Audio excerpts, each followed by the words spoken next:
Hi everybody, welcome to my homestead and welcome to my channel. My name is Jared. In this video, I want to give you some updates, what's going on in Israel. There's some new stuff happening today up north, and Hezbollah is doing some things. And so I have some news to share with you if you haven't seen it already. And then I want to talk about being afraid. I keep getting messages from people, whether it's in the comments or sometimes emails, talking about being fearful of the future in connection with the events having to do with the second coming. And there just is no reason to be afraid. And so I'm going to go over all my thoughts on that. I have a very optimistic view of the future in the second coming, and I'll explain, why I feel that way and why I feel that you should too.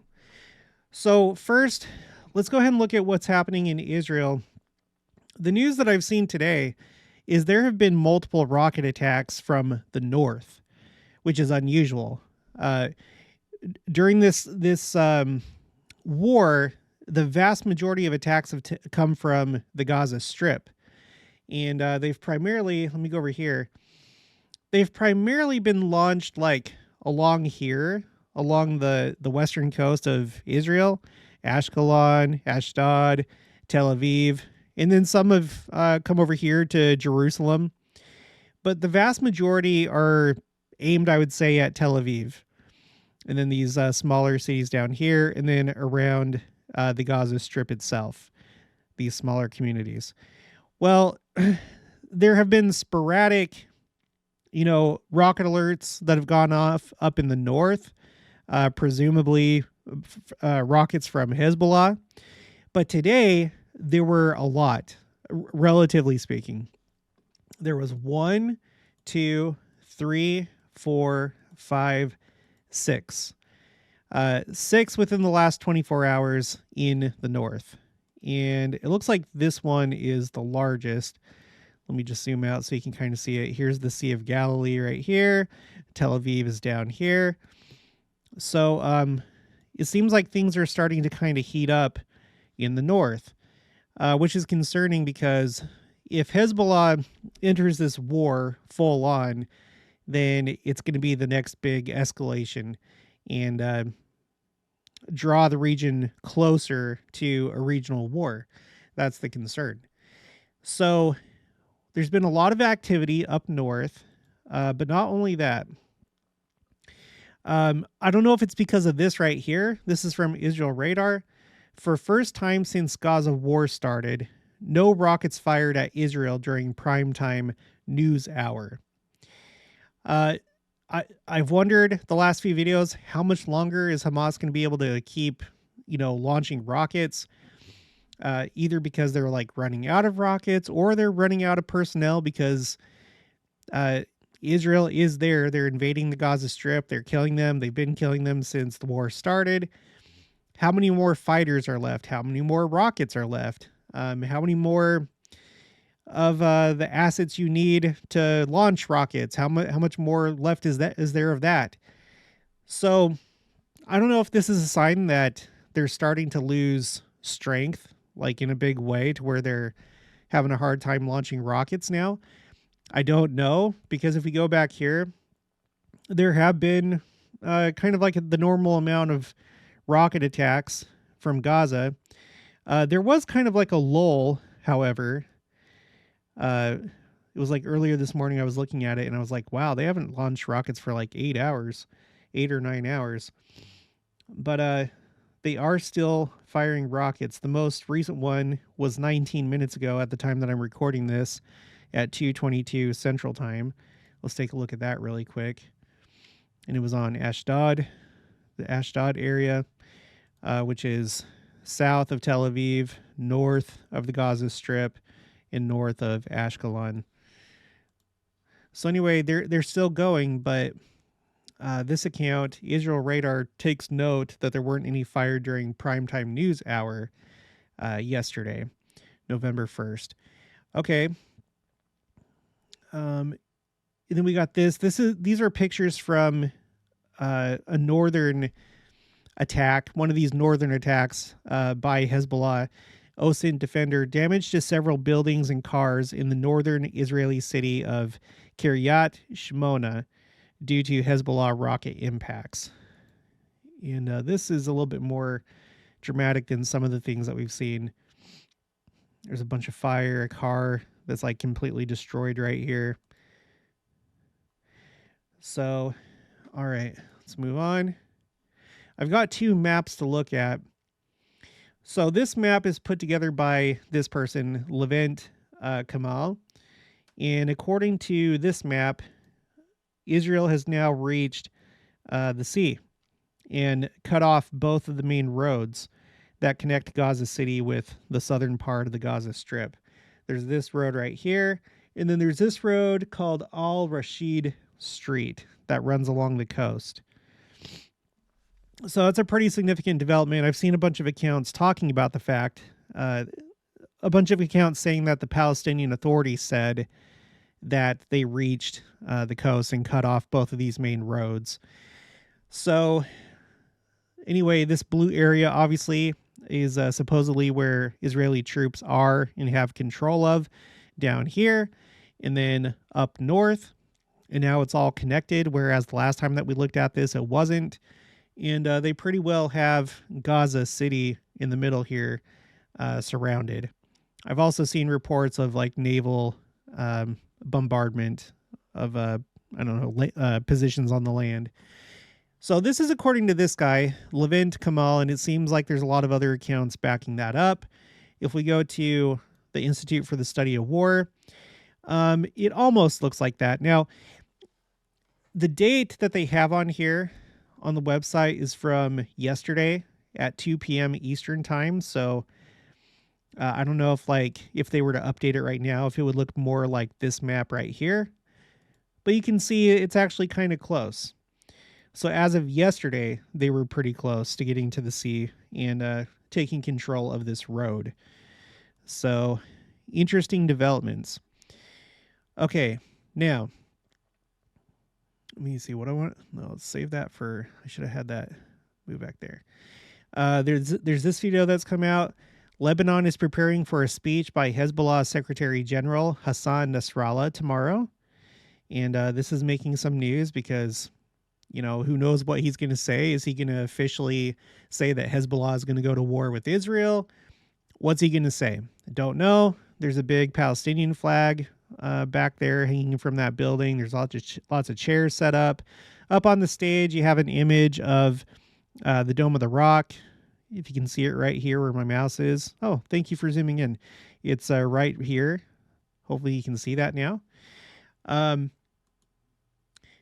So this is from Samuel Ramani. He is a PhD he has a PhD in international relations, according to his bio. This is his opinion. Hezbollah leader Hassan Nasrallah is expected to break his silence tomorrow. And then there's a thread. Okay, so he says a full-scale declaration of war is unlikely. Even if there is a war declaration of sorts, it will most likely be Houthi style. I've been corrected. It's pronounced Houthi or Houthi. I don't know. You know, English. You know, we can never just use the letters and the rules of our alphabet and the sounds that our letters make to like make it match how people want things pronounced. It's so hard to do in English. But okay, even if there is a war declaration of sorts, it will most likely be Houthi style, followed by more intense but still managed attacks from the northern border. The Lebanese political establishment and public opinion is anti-war. Okay. The presence of two U.S. aircraft carriers, which strike Hezbollah, Iran's desire not to risk both of its Hamas and Hezbollah deterrents at once, and the uncertain progress of the Gaza ground invasion likely ensure this. Also, there are deep divisions in Iran about a regional war. Okay. Moreover, just because Nasrallah is staying silent doesn't mean that he isn't spearheading Hezbollah's strategy from the shadows. Hezbollah MP, what is that, member of parliament, Hassan Fadallah says that Nasrallah is staying silent to confuse Israel. The conditions in which Hezbollah would start war are unclear. One is the destruction. Okay, the conditions, like the red lines that would push them into a war. One is the destruction of Hamas, which would lead to Hezbollah fearing its survival. This could lead to restraint too. Another is Israeli bombings of Lebanon in an asymmetric retaliation. If Hezbollah's calculation is that Hamas can hold out for some time and Israel will eventually pursue a ceasefire, it will use limited attacks to divert Israeli forces. Hamas's pleas for greater Hezbollah support have not transpired even after Friday. So while anything is possible in such an unpredictable and fluid regional situation, Nasrallah's speech is more likely to be grandstanding than the precursor of a 2006-style Israel-Lebanon war. No communications can lead to misperceptions and an accidental escalation, though/end. Okay, so it's kind of weird how that was worded, but so that's his opinion. And like he says, he doesn't know for sure. Nobody does. I'd like to hear what your opinion is. Do you think that Hezbollah is going to join? Put it in the comments below. Do you think Iran is eventually going to get involved in this, like in a big way, like in actual, like conventional warfare? I suppose that if you're of the opinion that this is the final war, then the answer to that question would be yes. Yeah, most likely they will be involved, and maybe even more than just them.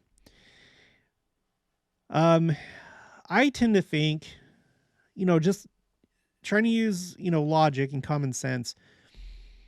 They've been planning this attack, Hamas. Hamas has been planning this attack for a couple years. Everyone has said that it's been more than a couple years, or a couple years or more, that it's taken to plan this attack.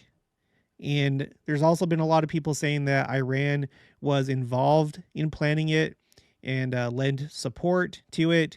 And so you have to wonder what would be the purpose of the attack if it wasn't to actually destroy Israel.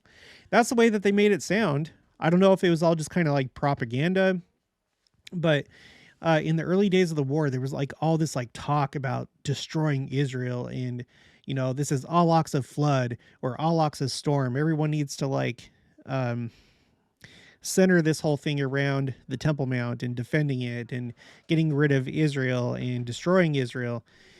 And so I don't know what the benefits would be to this attack, because they must have known that Israel was going to respond in this way.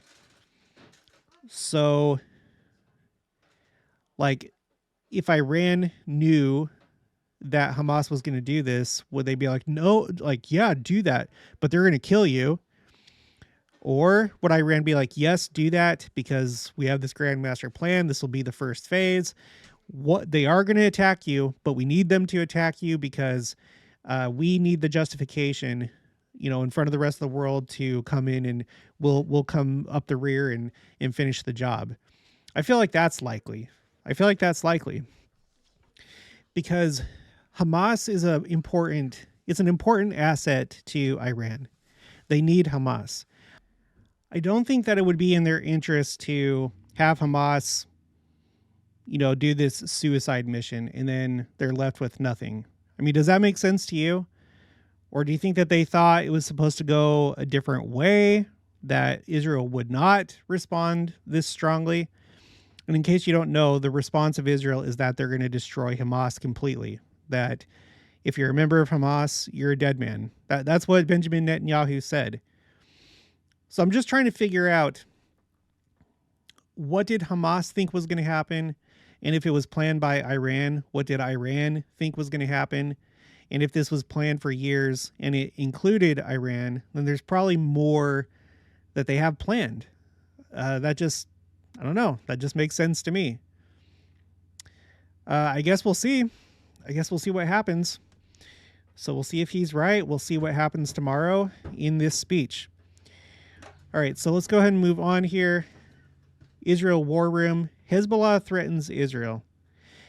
If you do not stop the war in Gaza by 1500, that's 3 p.m., on the 3rd, there will be consequences. Well, this is kind of similar to what I covered in the other video where they said that they have until dawn on Friday, which is tomorrow, to like get out of Gaza and stop the ground invasion. This one is like a variant. It's saying instead of dawn, it's saying 3 p.m. I haven't verified this. I do trust this account though. So I don't know. There was that other time that the so this is Hezbollah, but there was that other time that the Iranian embassy in Syria said time is up. So I don't know if these are just like hollow threats. Surely they must know that Israel's not going to respond to this. So I would think that they're putting this out to appear reasonable to the rest of the world before they take their action. So I feel like there's really good reason to believe that they actually are going to join the war, meaning Hezbollah, and then maybe later Iran. So that brings us to this article from CNN. U.S. intelligence currently assesses Iran and its proxies are seeking to avoid wider war with Israel, by Katie Bo Lillis. Okay, so what does CNN have to say? It says Tehran knows that if Hezbollah escalates the conflict with Israel or the United States, it would likely provoke direct counterattacks against Iran that could be devastating to it, said one U.S. official who spoke to CNN on the condition of anonymity. The kind of lower-level attacks that different proxy groups have launched against Israel and the U.S. since October 7th have caused the U.S. to deploy significant military assets, forced Israel to spread out its forces and munitions, and allowed Iran to be seen as doing something about the killing of Palestinians in Gaza, this person said, all while avoiding direct conflict. I would love your guys' analysis. So if that's the case, what is their end goal? If they planned this attack in conjunction with Hamas, what is the end goal? If Iran did not plan the attack and Hamas just did this themselves, then do you think that this is what Iran would do, that they would avoid a conflict? U.S. officials believe it's a coordinated strategy. The Iranian military general in charge of managing Iran's web of proxies has been in and out of Beirut, which is in Lebanon, since October 7th, according to local media, where he has been in meetings with members of Hezbollah, Hamas, and other Iranian-supported groups. All consider themselves part of the axis of resistance against Israel. Walking a fine line. But that strategy could backfire in ways that cause the conflict to spread. Even if none of the parties want it to, multiple U.S. officials warn, quote, "This is a very fine line to walk." Christy Abizaid, the director of the National Counterterrorism Center, told a Senate committee on Tuesday. Continuing with the quote, in the present regional context, their actions carry the potential for miscalculation. End quote. Hezbollah's leader, Hassan Nasrallah, is scheduled to give a major speech on Friday that intelligence officials will be watching closely for signals about the group's intentions, one official said. A series of dramatic teaser videos released on social media appeared to signal that the group was preparing to escalate the fight against Israel. And we looked at that in a recent video. There's that one where Nasrallah walks in front of the Hezbollah flag and he's looking at it, and it plays like a end scene of like the after credits of a Marvel movie. And then there's the other one where he's at his desk, writing, shuffling through papers and signing things, and then it shows like a little desk decoration thing of the Dome of the Rock, which fits pretty well with what we saw on that stage. So it's like you have like a theme going on there. So you have them, they've been doing limited strikes most of this time since the war started. And then within the last 24 hours, there's been a noticeable increase of rocket attacks from the north. They've been putting out these social media teaser videos, and they've also warned that Friday is a deadline for Israel to stop their ground invasion. And then they have this speech scheduled for tomorrow. So, okay, I guess we'll just see. Nasrallah has issued dire warnings about the risk of war in the past that the group did not follow through on, including as recently as April. And U.S. officials have said for weeks they believe Hezbollah is reluctant to become directly involved. The group is a major political power in Lebanon, and U.S. officials broadly believe there is little appetite for war among the general public there. Okay, so I know that Hezbollah has an official presence in the government. We actually just read that, how there's like a member of the parliament that's part of Hezbollah, and they're essentially kind of like I guess they fancy themselves a political party, but they're also terrorists, as recognized by the rest of the world. And terrorists have goals. There's things that they're trying to get accomplished. And my understanding is that what they want is Israel destroyed. That's like what all the terrorist groups in and around Israel want. They want Israel destroyed. And we've talked about it all year, how this is like the best time to attack Israel because of the big division in Israeli society, because of the protests over the judicial overhaul. Israel's been very divided this year. This government is, according to some, it's the furthest right that the government's really ever been, like the most, extreme, according to leftists. So we were talking about it all year, talking about, what, if something's going to happen, it would probably be this year. If I was like one of the enemies of Israel, I would find this a very good time to attack. And I was puzzled when they didn't attack earlier this year, but it turns out that the answer was the 7th of October was the day that they attacked. So Hezbollah, being a terrorist organization, I guess I'd have to go into the history, but I would assume that they were organized to destroy Israel eventually. So why wouldn't they? If Hamas is going all out right now, like they are, and it seems like Palestinian Islamic Jihad is also doing their part in the Gaza Strip, why not just like dogpile? You have like the snowball effect going. Why? So that just is what makes the most sense to me. So I have a hard time believing that Hezbollah or Iran don't want a regional war, because this is the same thing that I've heard said about Hamas. I specifically did a video. I don't know if it was this year. It was probably this year where I was like kind of like looking at these different groups in and around Israel, these terrorist groups. And I remember coming across an article saying that Hamas, they don't have an appetite for war because, they're concerned with maintaining their power in the Gaza Strip, and they have the civilians to look after, and they're content just to be in power. Well, it turns out that no, they weren't. they went ahead and realized their goal of attacking Israel in a big way. They weren't intent on just being in power. And the way that the article played out is like, they have their own interests, self-preservation, and political power, and I don't know, economic power. I can't remember exactly what the article said, but it was along those lines.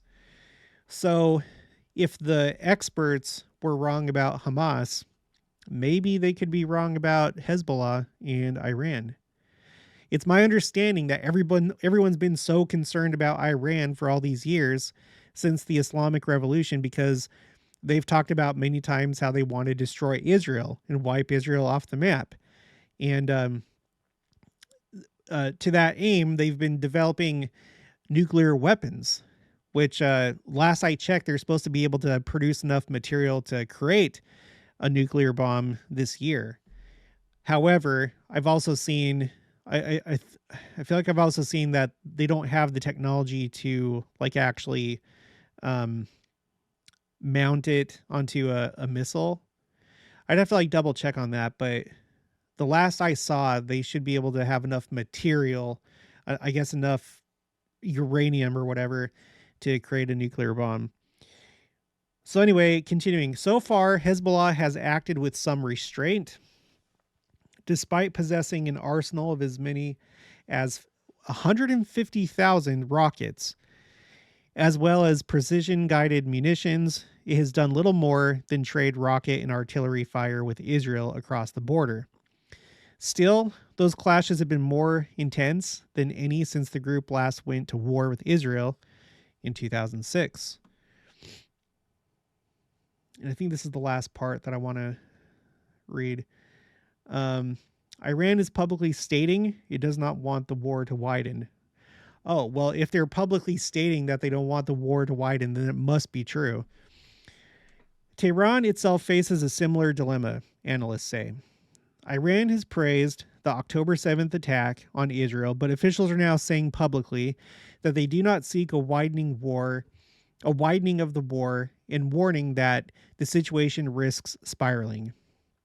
Quote, "We don't want this war to spread out," Iran's foreign minister told CNN earlier this week. Any attack that is carried out in the region, and if the US interests are targeted by any group, linking it to the Republic of Iran without offering any piece of proof, is totally wrong. They're not receiving orders from us. They act according to their own interests.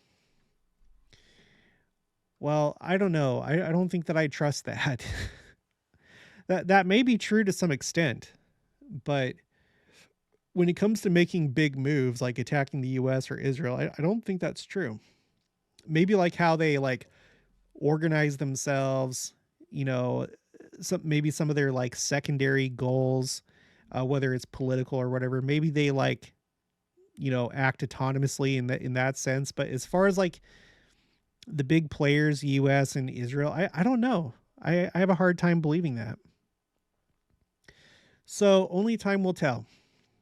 But the last 24 hours have seen an increase of attacks from Hezbollah, and tomorrow is going to be that big speech. So we'll have to wait and see what comes of that. Okay, so let's talk about fear. It always comes up. It always comes up. I feel like we've been talking about it somewhat lately, as we've talked about people going to these extremes, these extreme, not authoritative interpretations of Scripture, going to other Christian denominations for interpretation of Scripture and how they view the end times, which is very fearful. It's very fear-based. That's not my position, and it doesn't seem to be the position of the church. And I know that because I've collected a number of quotes, and I've put it on my quotes A through Z spreadsheet under "The Future is Bright." And especially recently, our church leaders have been saying to look to the future with faith and optimism and hope. And they've reiterated the fact that the righteous will be protected in large part. Not every single person. There's going to be, just like how we talked recently about, it was Wilford Woodruff's prophecy of World War I, how, in 20 years from the time that he said that, there'd be all this like calamity and not even the saints would entirely escape it. Well, it turns out that it was World War I and other things. And yeah, we had Latter-day Saints that were part of World War I. But in large part, the church was spared and saved. And I would assume that that's going to continue. Not based on my own feelings or beliefs, but based on what the prophet and the apostles say. So I think that's the first thing to understand. I've said before that the second coming is very basic. we always want to turn it into this like big elaborate thing and calculations of dates and this and this and this. There's a lot of things to look at. There's a lot of signs, but all in all, it's very basic. You look at the signs of the times. Anyone can do that. You don't need a YouTube channel to do that. You can see that the world is getting more and more chaotic if you just glance at the news and you see disasters and war and things like that. That should be enough to tell you that we're getting closer and closer to the second coming, and that's it. And then, so that's one thing. And then the second thing is, and I would say this is actually the most important thing when it comes to the second coming, is making sure that you are living righteously and that you're doing the best that you can and that you're progressing and that you're either progressing toward the covenant path or that you get on the covenant path and then stay on the covenant path, getting baptized, receiving the gift of the Holy Ghost, taking the sacrament every week, on the Sabbath day, going to the temple and getting your initiatories and your endowment. And then when the time comes, getting sealed to your eternal companion. That's what's going to keep you safe. That's how you find safety. And yet there are people that would spend all this money acquiring camping gear and food and, whatever, guns and ammunition, thinking that that's the sure way to stay safe. And while those things help, and you should do that in moderation, having a food storage, 72-hour kit, and things like that. I think with a lot of people, there's an imbalance. They're trusting too much in their own strength rather than in the Lord and what the Lord has said. The church has told us what to do when it comes to food storage, and it's not extreme. And it's already been helpful to many because guess what? The last days have been going on ever since Joseph Smith. Ever since the first vision, the last days have been going on. And there's been disasters, and there have been Latter-day Saints who have had to use their food storage and stuff like that. I think that's important to note because for some people, I think that they think that, okay, that's great. Yeah, there's that happening, but the big one is going to affect me. It's all for my viewing pleasure and it's all about me. So, everything that's happened so far, we haven't seen anything yet. When it comes, it's going to happen to me. And I think that that's not the best way to view it. And I think that it's self-centered and you deny that there's other people that are also experiencing the last days and not everything has to happen to you or to your area. So anyway, okay. So I was about to make a list, but now I forget. I didn't organize this part of the video very well, but the most important thing is not so much, temporarily preparing yourself, although that is important. The more important thing is to spiritually prepare yourself.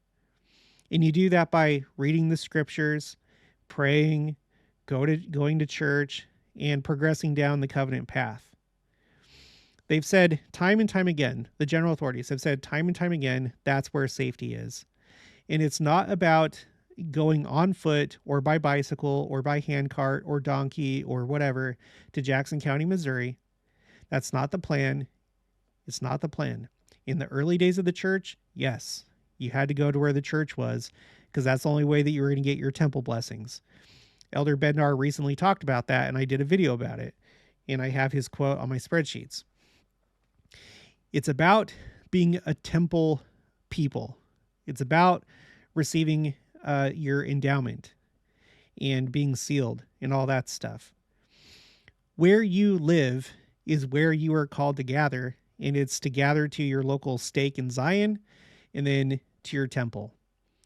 It's not about where you live, it's about how you live. And that's where you find peace and safety, both spiritually and temporally. And our prophets and apostles have said that over and over and over again. So that's why I am not fearful of the future, because I'm doing my best. I'm doing my best to live worthily, to have a temple recommend, to always have it updated, which I actually need to get that scheduled to get it renewed. Um, and then to go to the temple as much as possible, to do my ministering and all that stuff. Okay.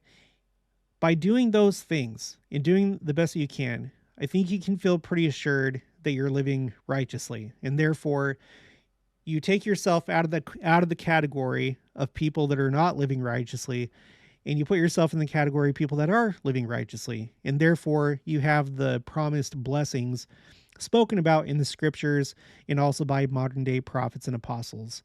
So living worthily should give you lots of comfort if you're afraid of the last days. Remember, the second coming, one of its titles is the great and dreadful day of the Lord. And many prophets and apostles have spoken about the fact that it's a dreadful day for the wicked because it's a day of judgment. It's a day when, if you're living a telestial law, you're going to be removed off this earth. And you're going to be going to the spirit world until the end of the millennium. And then at that point, you'll get resurrected. But if you're living righteously, it's not the dreadful day of the Lord. It's great.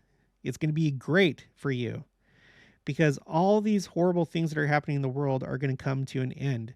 And there's going to be peace. Your body is going to be changed. And I wish I had more details about exactly what that means, but I know that there's not going to be any more disease. You're going to live until you're 100 years old. And then there's not going to be death the same way that we experience it now, where you die, your body gets buried. No, it's going to be in the twinkling of an eye. You're going to go from a state of mortality, die, but then in a twinkling of an eye, you're going to be resurrected. And there's so many things I think that we don't comprehend at this point, like how good the millennium is going to be. The earth is going to become a paradisiacal world. We're going to have our loved ones that were righteous, that are part of the first resurrection. They're going to be resurrected, and you're going to be interacting with them again. Of course, Christ is going to be here, which is going to bring all sorts of blessings by itself. There's probably going to be new doctrine revealed, additional scripture, and on and on and on and on and on. It's something to look forward to. And remember the purpose. This is another thing. Remember the purpose of these judgments. It's not that God is like, okay, you have made me so mad and now you're going to get it. Everything that the Lord does, he does it to help us progress. So there's a lot of people in the world right now, because the world is so wicked, that need the pride cycle broken. So when there's a disaster somewhere, there's probably a lot of people in that area that are living wickedly. Their hearts are hard, and they need this humbling experience. Some of them will continue living how they do, but other ones may actually stop and be like, oh, okay, you know what? I need to make some changes in my life. And that's the purpose. That's the purpose. And I think people forget that. These people that want to like run up into the mountains in Idaho or Canada and be out in the wilderness, the judgments are for the wicked to change, to help them to change, and help all of us in general to understand that the second coming is happening and that we need to change. Sometimes a disaster doesn't have to happen to you for you to change.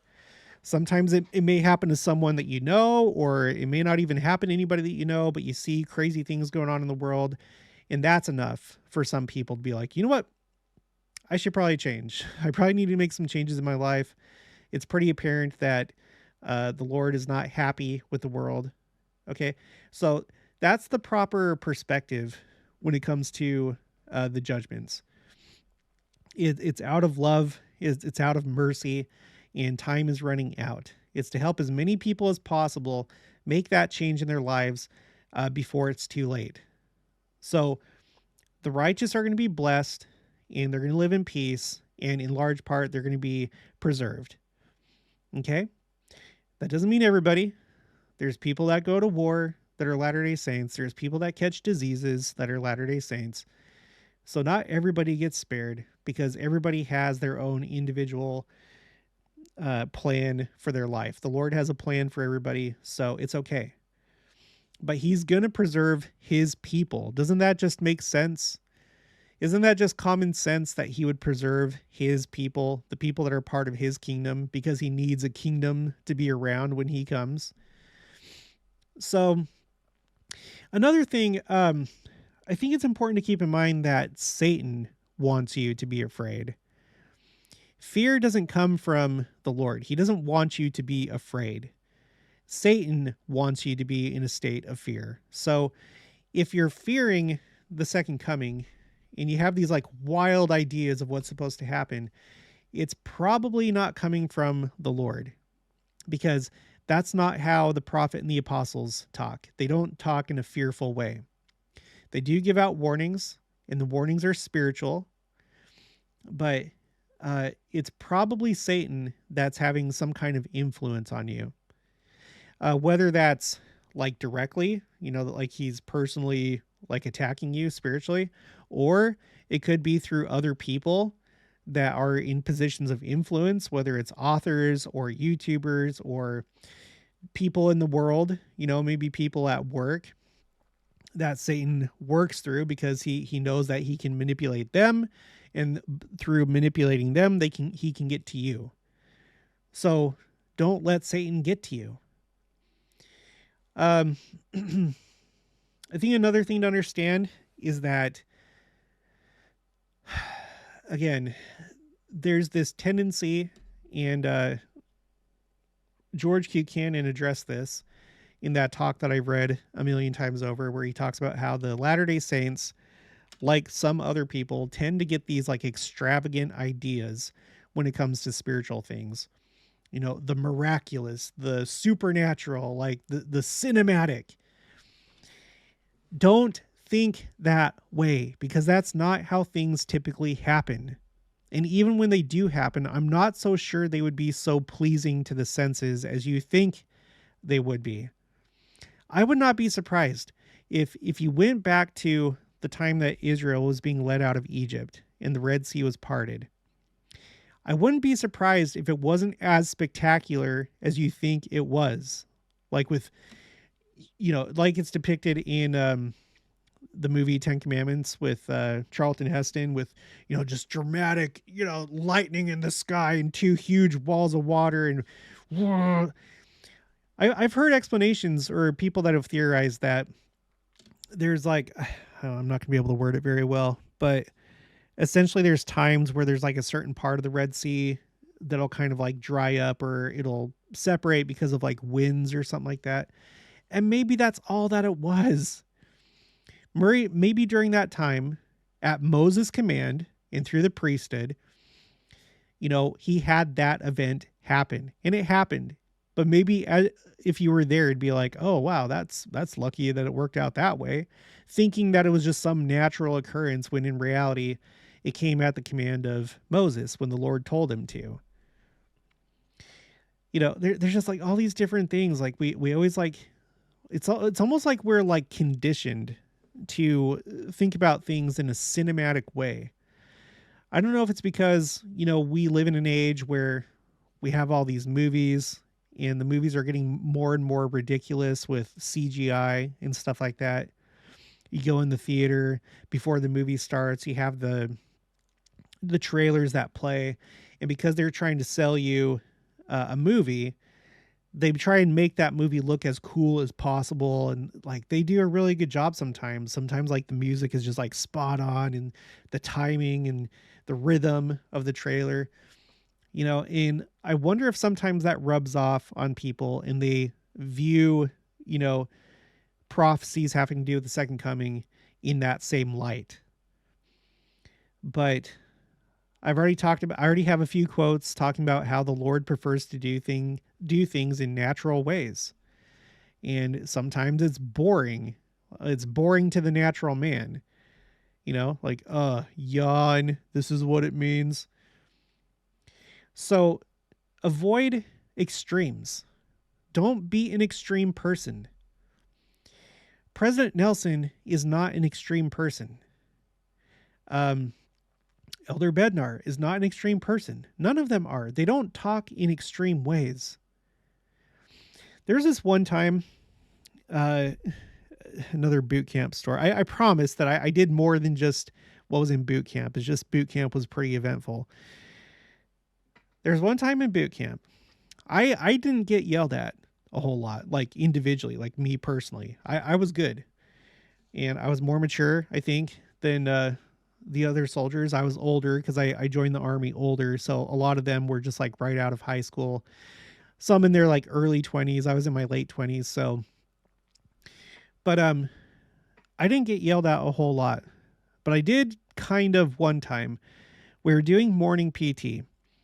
And, you in the Army and in the military, when you do PT, you do these like warm up exercises at the beginning, and you do it in formation. So everybody is like in rows, columns and files and whatever. And there's one time, I don't know, my mind must have drifted or I don't know what happened, but they had moved from this one exercise to the next one. And I was still doing this one. And the drill sergeant was like, if everybody else around you is doing this, but you're doing something different, you might be doing it wrong.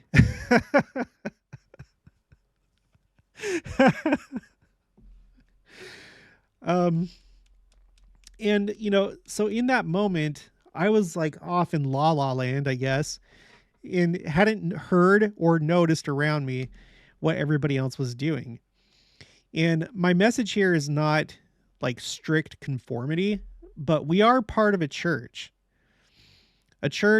where we're supposed to be of one heart and one mind, and where we have authorized servants of the Lord that tell us the will of the Lord. And they tell us how the Lord would have us view the world and what to expect and how he wants us to feel. And so if President Nelson, the Lord's prophet and senior apostle on the earth, and his counselors and the Quorum of the 12 and the 70, if none of them talk the way that you do, or like portray the second coming the way that you do, or the way that, you go to this book, you go to this YouTuber, and they're portraying it one way, but the church is portraying it another way, you're probably safe to go with how the church portrays it. And the way that the church portrays it is that we have a bright future to look forward to. In that safety is found in being righteous and living inside of your covenants.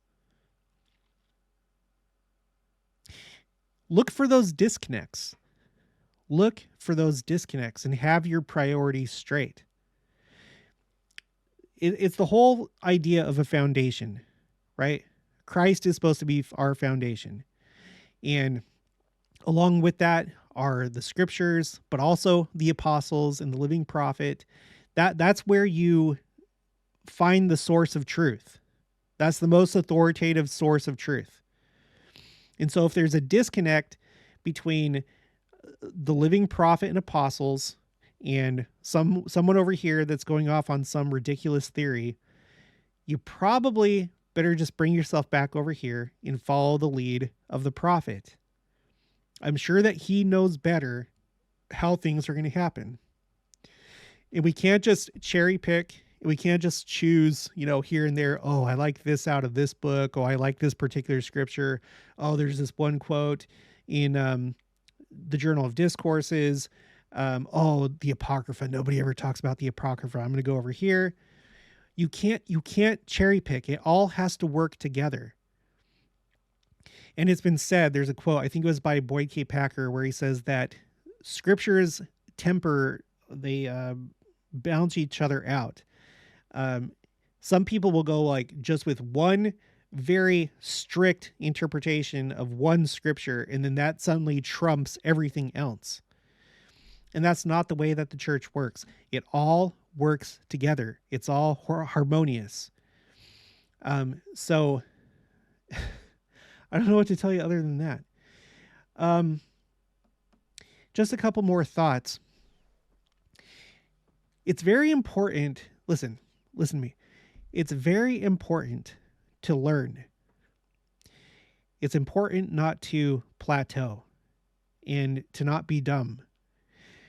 You need to learn, because if you're somebody that doesn't learn, if you don't put effort into reading scriptures, reading general conference talks, looking at all the other materials that the church has provided, then you're going to be left with a lot of unknowns. And the thing that causes fear a lot of times is what we don't know. It's like when you're afraid of the dark, there's this natural fear of the dark because you don't know what's in that room, that dark room. Is there danger in there? And you have that same effect if you don't have the light on inside your head and you're not trying to acquire knowledge and study the things of the church and the gospel. We have the church magazines that are available to us. The general authorities have written many books that are available to us. We have all the general conference talks. We have the scriptures. We have the study helps for the scriptures. There's so much to study. And if you're not studying, then you're leaving yourself open to darkness. And for somebody else to be like, oh, look, I have a light for you. This is how it is. And then it's not, because they have some ulterior motive or they have an incomplete understanding or whatever. It's all of us have to do our part and learn and teach ourselves from authoritative sources. And the more light and knowledge you acquire, I think the less fear you're going to have, because then you know more. There's not as much darkness. There's more light. There's less that you don't know. And you have a better understanding in this particular case of the second coming and what the church has taught about it. And when you learn what the church has taught about it, it's not something to be feared if you're living righteously. And then the last thing is logic. Logic, in a nutshell, is the practice of getting to the truth and the mechanics of understanding what's true.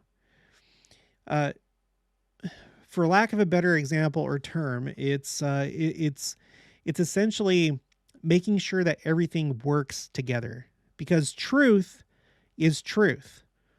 It cannot be changed. The truth is the truth. So if you have something over here and something over here, and they don't go together, then one of these things may be wrong. And so you have to take these steps to understand what is right and what is wrong. And because I think sometimes people don't do the necessary work to, they'll have like conflicting ideas, but then they'll just run with it and never resolve it. So for example, this idea that there's a single person antichrist that has to appear before the second coming. There's a disconnect. The church has never taught that, ever, anywhere. Nobody has ever taught that. So you have a disconnect. There's people over here on YouTube or in a book teaching you that there's a antichrist that has to appear before the second coming can happen. And yet the church doesn't say that. So there's a problem. You have to use logic, which you go to authoritative sources to see if you can somehow, like, is there like some way that no, it actually does connect, or no? And when you investigate it, you find out that the answer is no. The church leaders have already spoken on that. Now, this YouTuber over here may not have come across those quotes or the teaching or whatever, and that's fine when you make an honest mistake. When you find out the truth, you should adjust and adjust to the truth. But some people, they'll just like listen to things. They'll like watch different YouTube videos or whatever and have conflicting information, and then they don't do anything about it. So it's like sometimes they'll kind of like be on this frequency, then sometimes they'll be on this frequency, and they'll build this up and then build this up. And then it's just, that's a fearful way of living, because then you don't really know what's true. You're just like, well, I think this is kind of right, but that's kind of right too. And it leaves uncertainty inside of you. And it doesn't have to be that way. All the doctrines of the church have already been interpreted by the church, and they've already been written about. They've already been talked about. So learn and use logic and stick to authoritative sources. But more than anything, just live righteously, and you have the promise that you'll be protected. Okay, that's like your safest assurance in life, is to live righteously and then submit your will to the Lord's will. But knowing that in large part the church is going to be spared and that they will make it through to the second coming. All right, well, that's about all I have to say about that. So thank you guys. If you haven't already, please make sure to subscribe, like this video if you liked it, leave your thoughts and opinions down in the comments below. Also make sure to share it, and I'll talk to you guys later.